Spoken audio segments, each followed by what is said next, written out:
You're listening to the Culips English podcast. To download the study guide for this episode, which includes the transcript, detailed vocabulary explanations, real-world examples, and a quiz, visit our website, culips.com. CULIPS.com.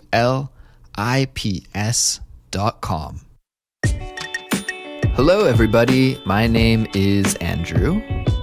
And I'm Jeremy. And you're listening to Culips.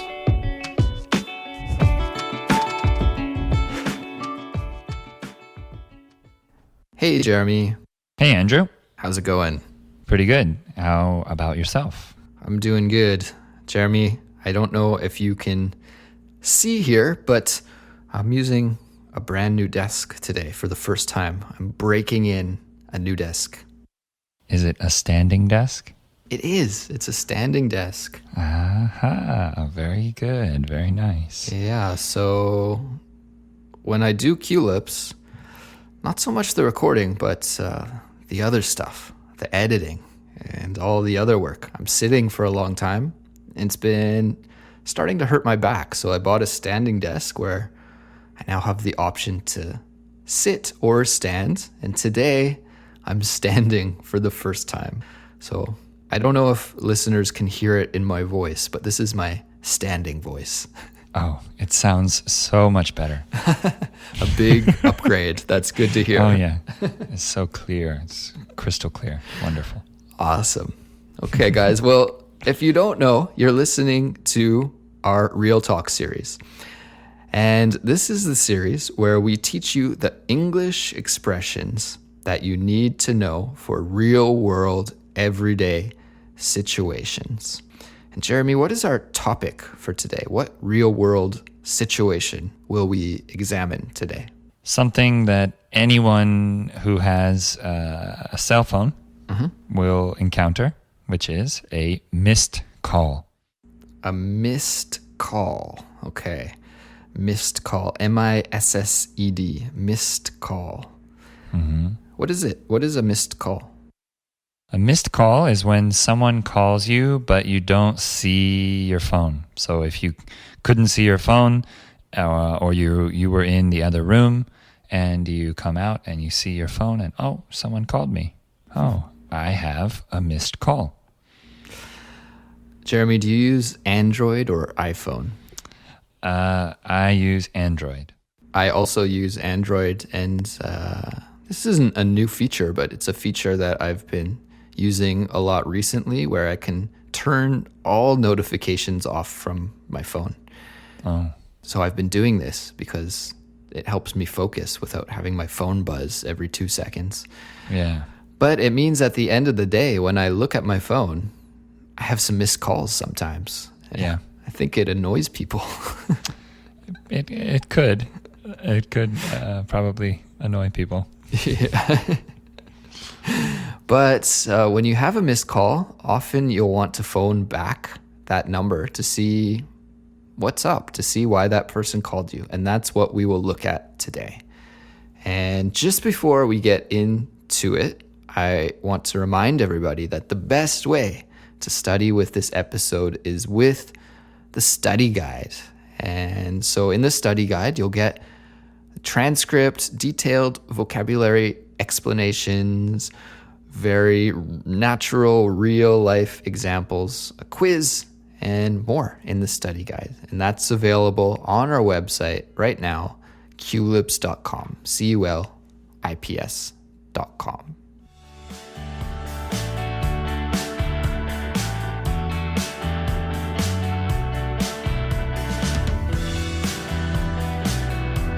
Okay, Jeremy, let's go over the plan for today. What's on the schedule? Well, we'll start by listening to an example conversation. And in this example, a man named Sean realizes that he has a missed call from a number he has never seen before. So he calls the number back to see what it was about. Okay, awesome. And then after listening to this example, we'll take a close look at the expressions and vocabulary that you can use when you need to phone a number from a missed call. Sound good? Sounds good? All right, well, let's listen to the conversation right now.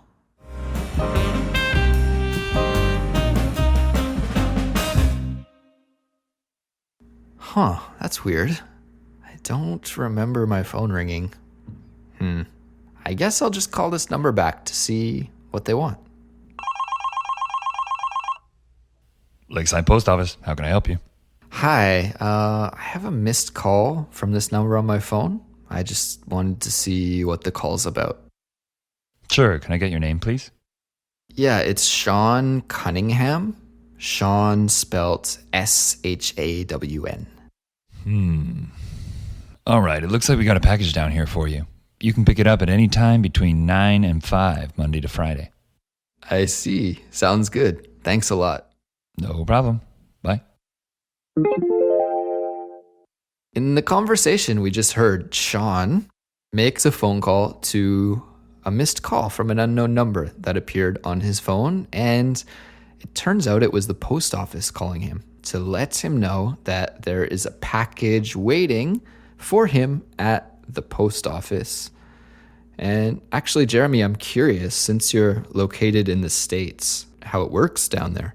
But in Canada, if the delivery guy comes to your house to deliver a package, maybe something you ordered off Amazon or something like that, and you're not home, they'll actually take the package back to the post office and keep it there.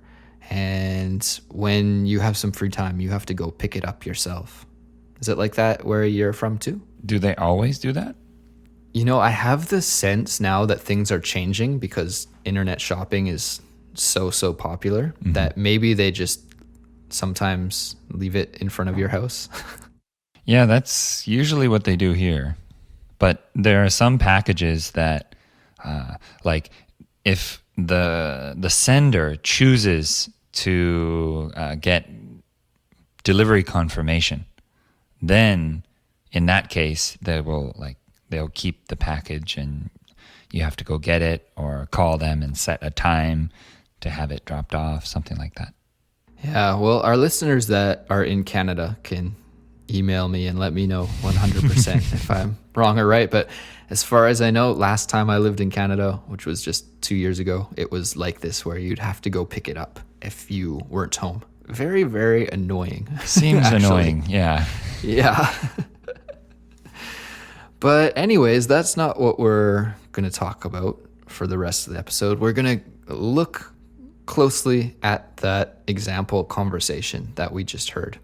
What I want to focus on is how Sean approached the problem of calling an unknown number, because you really don't know who it is, right? It's just a number on your phone. Could be anybody. So let's take another listen to what Sean said when he made the call. I have a missed call from this number on my phone. I just wanted to see what the call's about. I have a missed call from this number on my phone. I just wanted to see what the call's about. Okay, so Sean said, I have a missed call from this number on my phone. I just wanted to see what the call's about. I just wanted to see what the call's about. How does this sound to you, Jeremy? Is this a polite way to approach this situation? Yeah, I think this sounds pretty normal, polite. Sometimes I say I got a missed call from this number. Usually, especially these days with smartphones and everything, people are quite used to this. Yes. And they will usually explain the situation. Oh, yes, we called you because of this, blah, blah, blah, blah, blah. Right. And so what you would want to avoid in this situation is being too direct, right? Ring, ring. Hi, post office. How can I help you? Why did you call me? Yeah. You know, this is going to sound rude, actually, if you're too direct with your request. You have to make it a little softer. You have to introduce the situation. Oh, hi, I have a missed call. Just wanted to see why you called me. This sounds very polite and friendly. Yeah, if you speak about yourself, you explain your situation, personal situation, instead of saying something to or about the other person. For example, ring ring, did you call me? You don't know who they are, right? Yeah. That would be very confusing for the other person.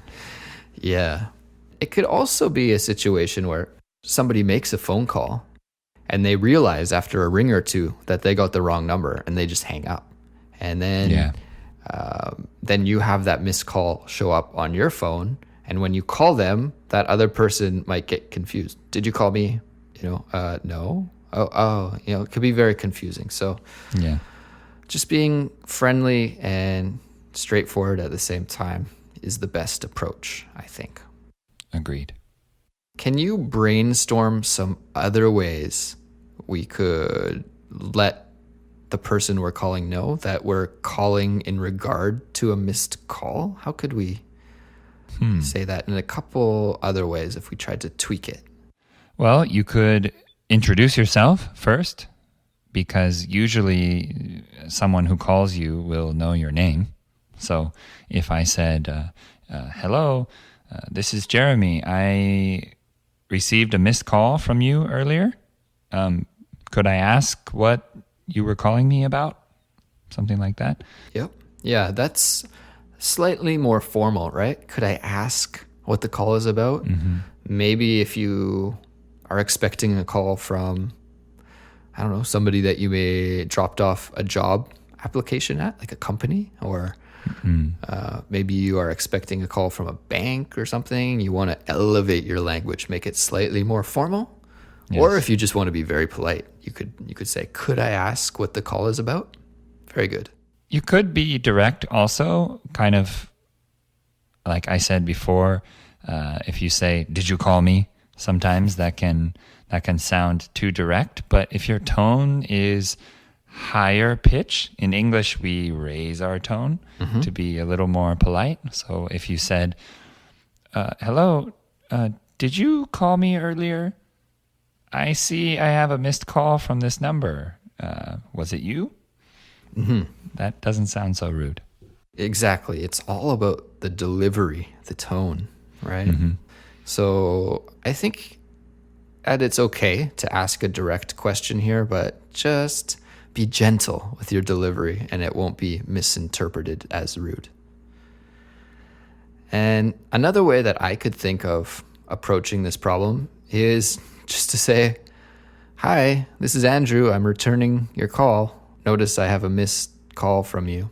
Something like this. You could be very direct, and you don't actually have to ask why they're calling. The person on the other end of the line can just assume from the context that you're calling in regard to their previous call.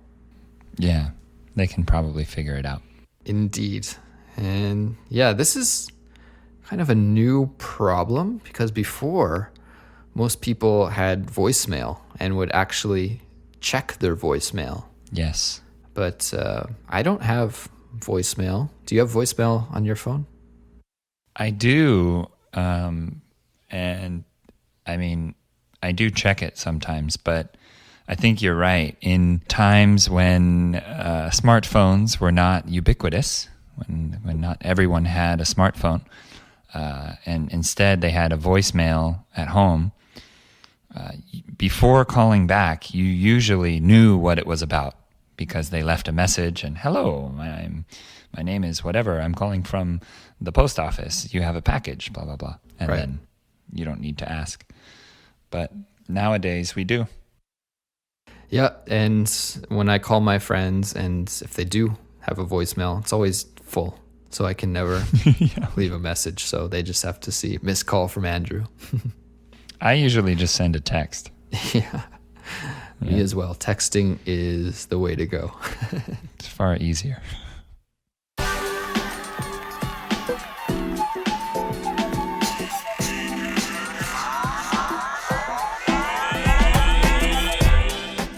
Well, everybody, that about brings us to the end of our Real Talk episode today. We hope you enjoyed it. We hope you learned something, and thank you for listening.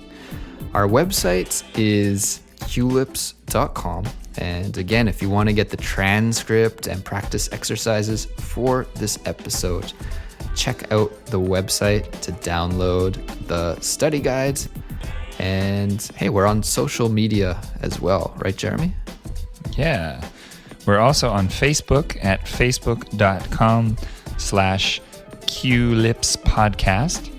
And you can get in touch with us by emailing us at contact@QLips.com. Yeah. Hey guys, we will be back soon with another brand new episode. Stay tuned for that, and we'll talk to you then. Bye. Take care.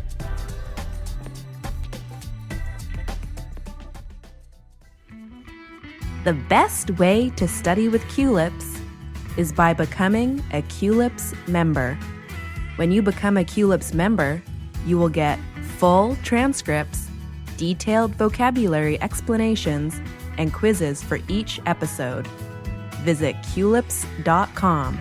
That's CULIPS.com to sign up and become a member.